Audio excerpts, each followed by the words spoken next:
سلامونه و وخت مو بخیر. پام راړم د کندوز راډیو د دې ساعت مهمو وروستۍ خبرونو ته. نن سه شنبه د حمل څلورمه نیټه ده چې د 2024 کال د مارچ له 18 نیټې سره سمون لري. روانه خبري غړي د تزاد جلیل احساس وړاندې کوم. په پیل کې هم د څو مهمو خبرونو سرچینې. اماراتي ملي بس شرکت ویلي چې د کابل او پکتیا ترمنځ خدمات پیل کړي دي.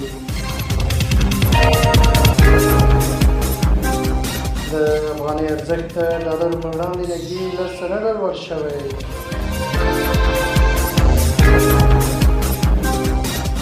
له ایران او پاکستان نږدې 400 کډوال هېواد ته راستانه شول. او په پاکستان کې د پېټرولو بیه په بېساري ډول لوړه شوې.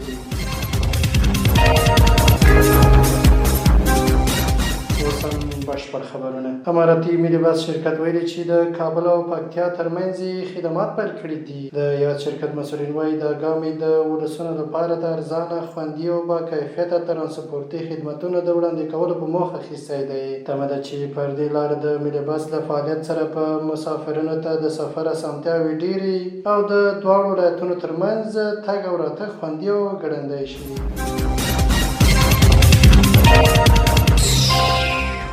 د افغانۍ ارزښت د ډالرو پر وړاندې نږدې 10 سلنه لوړ شوی. د افغانستان بانک ویان حسیب الله نوري ویلي چې تېر کال د امریکایي ډالرو پر وړاندې د افغانۍ ارزښت 9.93 سلنه لوړ شوی دی. د نوموړي په وینا د افغانۍ د ارزښت لوړېدو لامل د افغانستان بانک له لوري د معقولو، متوازن او اغېزناکو پولي سیاستونو پلي کېدل دي. هغه زیاته کړې په تېر کال کې له بازارونو زاړه او له چلښته لوېدلي بانکنوټونه راټول او پر ځای نوي بانکنوټونه وړاندې شوي دي. همدارنګه په هېواد کې د برېښنایي او اسلامي بانکوالۍ په برخه کې هم د پام وړ خدمتونه شوي دي.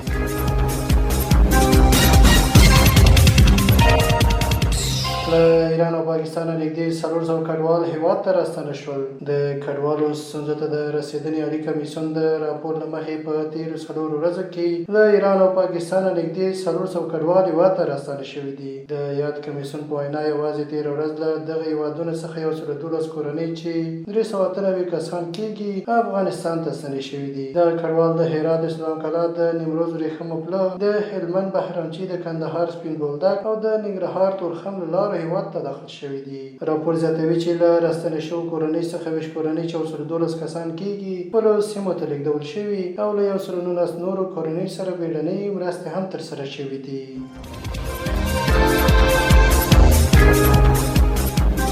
او وروستۍ خبر ده چې په پاکستان کې د پېټرولو بیه په بېساري ډول لوړه شوې. پاکستان کې په ناڅاپي ډول د هر لیټر پېټرولو بیه 200 روپۍ لوړه شوې او اوس د 1 لیټر پېټرولو بیه 540 کلدارو ته رسېدلې ده. د پاکستاني رسنیو د راپور له مخې د تیلو په نرخونو کې دغه زیاتوالی د ترانسپورتي سکتور اندېښنې زیاتې کړي او د وضعیت د لا کړکېچن کېدو ویره پیدا کړې ده. که څه هم د پاکستاني حکومت لخوا د پېټرولو د بیې د لوړوالي لامل نه دی بیان شوی، خو دا په روانه میاشت کې دویم ځل دی چې د تیلو بیې په بېساري ډول لوړې شوي چې دا وضعیت د پاکستان کمزوري اقتصاد ته نور هم زیان رسوي.